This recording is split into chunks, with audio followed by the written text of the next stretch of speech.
नमस्कार दोस्तों, मेरा नाम है विजय कुमार गिरी और मैं आप लोगों का एक बार फिर से स्वागत करता हूं अपने यूट्यूब चैनल जिसका नाम है सुपर क्लासेस फॉर एग्रीकल्चर। दोस्तों, आज की वीडियो में हम लोग बात करने वाले हैं जर्नल एग्रीकल्चर के लेक्चर नंबर 17 की। इसमें मैं आप लोगों को क्या पढ़ाने वाला हूं, जो नीमराज सुंडा जी की बुक है, उस बुक से मैंने 20 क्वेश्चन उठाए हैं। और ये 20 क्वेश्चन किस तरीके से ऑब्जेक्टिव टाइप है, मतलब बहुविकल्पीय प्रश्न जिनको कहते हैं। एक क्वेश्चन रहेगा, उसके चार आंसर रहेंगे। आपको कौन सा आंसर सही है वही बताना है। सीधा सीधा बात ये है। अगर आप लोग पढ़े होंगे जो मैं पढ़ा रहा हूँ, उसी में से 20 क्वेश्चन है, तो एक तरीके से समझो कि प्रैक्टिस हो रही है। आपने जो पढ़ा है उसकी प्रैक्टिस हो रही है। तो एक एक करके मैं आगे आगे पढ़ाता जा रहा हूँ और उसका प्रैक्टिस मैं करवाते जा रहा हूँ। तो इस लेक्चर में मैं फिर से आपसे 20 क्वेश्चन पूछूंगा। आपका स्कोर कितना है, स्कोर जरूर बताइएगा कितना आपने स्कोर किया है। अगर आपका स्कोर 16 से कम आ रहा है तो इसका मतलब you have to improve your study and you have to improve your knowledge. ठीक। तो उसको आपको और ध्यान से पढ़ना है। तो चलिए शुरू करते हैं। उससे पहले मैं आप लोगों को बता दूं कि अगर आप लोग बीएससी एग्रीकल्चर में हैं, तो आप ये जो 8 सब्जेक्ट यहाँ पर दिए गए हैं, ये 8 सब्जेक्ट आप पढ़ रहे होंगे। अगर आप चाहते हैं कि ये 8 सब्जेक्ट आपको अच्छे से पढ़ने को मिल जाए, क्योंकि ये फंडामेंटल होता है, और अगर आपका फंडामेंटल तैयार है तो बाकी और चीजें आपकी आसानी से तैयार हो जाएंगी। तो अगर आप चाहते हैं कि आपको ये 8 सब्जेक्ट अच्छे से पढ़ने को मिल जाए, तो आप मात्र 500 रुपये का पेमेंट करके आप पा सकते हैं। करना क्या है, आपको ये जो क्यूआर कोड दिया गया है, इस क्यूआर कोड को स्कैन करिए और स्कैन करने के बाद वहां पर 500 रुपये का पेमेंट करिए। और 500 रुपये का पेमेंट करने के बाद टेलीग्राम पर जाइए, टेलीग्राम पर सर्च करिए @विजय कुमार गिरी 945 जैसा लिखा है, बिल्कुल इसी तरीके से लिख के आपको सर्च करना है। वहां पर आपको एक कॉन्टेक्ट मिलेगा, वहां पर आपको क्या कर देना है, स्क्रीन शॉट सेंड कर देना है जो आपने पेमेंट किया है। और इसके साथ साथ अपना मोबाइल नंबर सेंड कर देना है, जिस मोबाइल से आप टेलीग्राम चलाते हो। इसके बाद फिर आपको जो कोर्स है वो पूरा डिटेल में अच्छे से प्रोवाइड करा दिया जाएगा। आपको इधर उधर कहीं भटकने की जरूरत नहीं पड़ेगी। तो चलिए शुरू करते हैं। सबसे पहला क्वेश्चन ये है, what is the primary objective of the weather based crop insurance scheme. इसका नाम बदल दिया गया है, revised weather based RWBCIS, revised weather based crop insurance scheme. ये जो प्रधानमंत्री फसल बीमा योजना है, उसी स्कीम में ये भी जुड़ी हुई है, लेकिन ये मौसम आधारित फसल बीमा योजना इसको कहा जाता है। बात दोनों का एक ही है, एक ही तरीके से चलता है, बस इसका जो क्लेम गणना करने का जो तरीका है वो थोड़ा सा अलग है। तो इसको चलाया क्यों गया था, इसका प्राइमरी ऑब्जेक्टिव क्या है, इसी के बारे में पूछा जा रहा है। तो आपके ऑप्शन इस तरीके से हैं: to compensate farmer for market price fluctuations, to ensure farmers against adverse weather incidents, to provide direct financial aid to farmer, to support farmer in mechanization। Hindi में समझते हैं तो हिंदी में क्या बोल रहा है, जो मार्केट में हमारे सामान के भाव घटते बढ़ते रहते हैं, जैसे दाल का भाव है, कभी 100 रुपए में बिक रहा है, कभी 200 रुपए में बिक रहा है, तो इसके फ्लक्चुएशन को कंपनसेट करने के लिए ये बनाया गया है। या क्रॉप अगर किसी एडवर्स क्लाइमेटिक कंडीशन की वजह से हमारी क्रॉप डैमेज हो जा रही है, तो उसको इंश्योर करने के लिए दिया जा रहा है। या फिर कोई डायरेक्ट फाइनेंशियल सपोर्ट देने दिया जा रहा है, यानी कि आपके अकाउंट में पैसे भेजे जा रहे हैं। या फिर to support farmer in mechanisation, यानी कि आपके खेतों में ट्रैक्टर का या फिर जो मैकेनिक इक्विपमेंट है, मशीनों का, बड़ी बड़ी जो मशीनें हैं, इनका उपयोग करने के बारे में बात हो रही है। तो इन चारों में से कौन सी चीज RWBCIS में आ रही है। तो मैंने क्वेश्चन पढ़ाया था तभी बता दिया था, और नाम में भी इसके इंश्योरेंस लिखा है, तो इतना ज्यादा मुझे बहुत डिटेल में डिस्कस करने की जरूरत थी नहीं। वैसे इसमें इसमें सीधा सीधा आपका ऑप्शन नंबर जो बी है वो आपका बिल्कुल राइट आंसर हो जाएगा। अगला क्वेश्चन है, व्हाट इज द किसान call centre scheme launch, sorry when was किसान कॉल सेंटर स्कीम लॉन्च। किसान कॉल सेंटर स्कीम कब लॉन्च हुई थी, 1999 में, 2002 में, 2004 में, या फिर 2006 में। इनमें से कौन सा ऑप्शन है जो आपको राइट आंसर है। तो आपका ऑप्शन नंबर जो सी है, 2004 में। किसान कॉल सेंटर कहाँ कब लॉन्च हुआ था, ये लॉन्च हुआ था 2004 में। अगला क्वेश्चन है, what is the toll free number of किसान कॉल सेंटर। किसान कॉल सेंटर का जो टोल फ्री नंबर है वो क्या है। आपके ऑप्शन इस तरीके से 1800 180 1100, 1800 180 1551, या फिर 1900 155 2000, या फिर 1800 200 1234। इसमें से कौन सा ऑप्शन है आपका जो राइट आंसर है। तो इसको बच्चा बच्चा जानता होगा, अगर आपने रेडियो सुना होगा या फिर डीडी नेशनल देखते होंगे बचपन में, तो उसमें बोलता होगा, भैया 1800 151 1 5 5 1, मतलब किसान कॉल सेंटर। इस रिदम में बोलता था, एक ऐड आता था, वहीं से है 1551। ये क्या है, टोल फ्री नंबर है किसान कॉल सेंटर। ऑप्शन नंबर आपका जो बी है ये बिल्कुल राइट आंसर हो जाएगा। How many language are use to provide answer through Kisan call centre. कहने का मतलब अगर किसान कॉल सेंटर में आप फोन मिला रहे हो तो उसमें आपको कितनी भाषाओं में जवाब मिल सकता है? 15 भाषाओं में, 18 भाषाओं में, 22 भाषाओं में, या फिर 25 भाषाओं में? तो इसमें जो आपका आंसर है, आंसर नंबर सी बोले तो 22 भाषाओं में। भारत की बोले जाने वाली जो लोकल भाषाएं हैं, इसमें 22 भाषाएं, जैसे आपका हिंदी है, मराठी है, तमिल है, तेलुगु है, कन्नड़ है, मलयालम है, उड़िया है, बंगाली है। इन सभी भाषाओं में इस तरीके से 22 भाषाएं हैं जिनमें किसान कॉल सेंटर की फैसिलिटी उपलब्ध है। इस भाषाओं में आप बात करके किसानों से, जो कृषि विशेषज्ञ हैं, उनसे अपनी फसलों से रिलेटेड चीजों का सही जवाब ले सकते हैं और अपनी फसलों से रिलेटेड जो भी समस्याएं हैं उसको सुधार सकते हैं। When was the agree clinic and agri business centre scheme launch? Agree clinic and agri business centre scheme कब लॉन्च हुई थी? 2000 में कि 2002 में, 2005 में कि या 2008 में? तो ये agree clinic and agriculture business centre जो लॉन्च हुआ था, ये 2002 में लॉन्च किया गया था। ये आपका राइट आंसर हो जाएगा। अगला क्वेश्चन है, which organisation monitors the credit support to agri clinics? Agri clinics जो होता है वो कौन सा ऑर्गेनाइजेशन मॉनिटर करता है, क्रेडिट सपोर्ट देता है? यानी कि एग्री क्लिनिक्स, ध्यान से समझना, जो एग्री क्लिनिक स्कीम जो अभी लॉन्च हुई है, जो पहले पिछले क्वेश्चन में मैंने लॉन्च की है, वो स्कीम जो है उसका काम है क्रेडिट देना। तो वो कौन देता है क्रेडिट देने का मतलब? अरे यार, इसको एग्री क्लिनिक अगर दुकान वुकान खोलोगे तो उसमें जो पैसा देने का काम है वो कौन दे रहा है? नाबार्ड देता है कि आरबीआई देता है कि एफसीआई देता है कि आईसीआर देता है? कौन सा ऑप्शन आपका राइट आंसर होगा? तो अगर आप थोड़ा सा भी दिमाग लगाओगे तो आपको पता चल जाएगा कि नाबार्ड देता है, क्योंकि इन सभी चीजों में जो फाइनेंशियल असिस्टेंस देने का काम होता है वो अधिकतर नाबार्ड ही करता है। अगला है, what is the capital subsidy percentage provide under the agree clinic and agri business centre scheme? Agri business centre scheme और एग्री एग्री क्लिनिक जो स्कीम है, इसमें कैपिटल सब्सिडी कितने परसेंट दी जाती है? 25%, 25%, 33%, 40% या फिर 50%?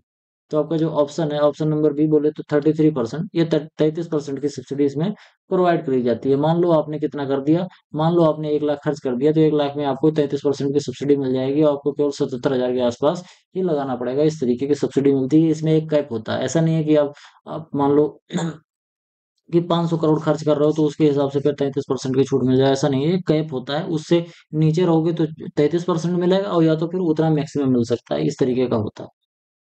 The protection of plant varieties and farmers right, जिसको हम पीपीवी एंड एफआर अथॉरिटी बोलते हैं, ये कब स्टेब्लिश किया गया था? 2001 में, 3 में, 5 में, या फिर 8 में? कौन सा ऑप्शन है आपको जो राइट आंसर हो सकता है? तो हो नहीं सकता, ये है ऑप्शन नंबर आपको जो सी है। सी है बोले तो 2005, 2005 में लॉन्च लॉन्च हुआ था protection of plant varieties and farmer right, जिसको पीपीवीआर एंड एफआर बोलते हैं।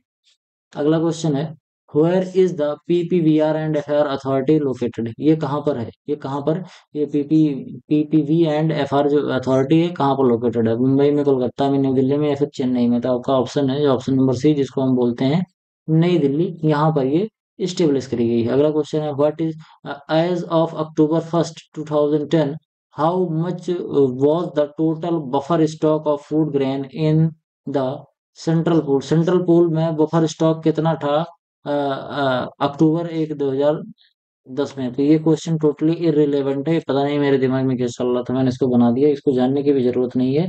वैसे आपका ऑप्शन अगर हम बात करें तो ऑप्शन नंबर क्या है, 46.2 मिलियन टन था।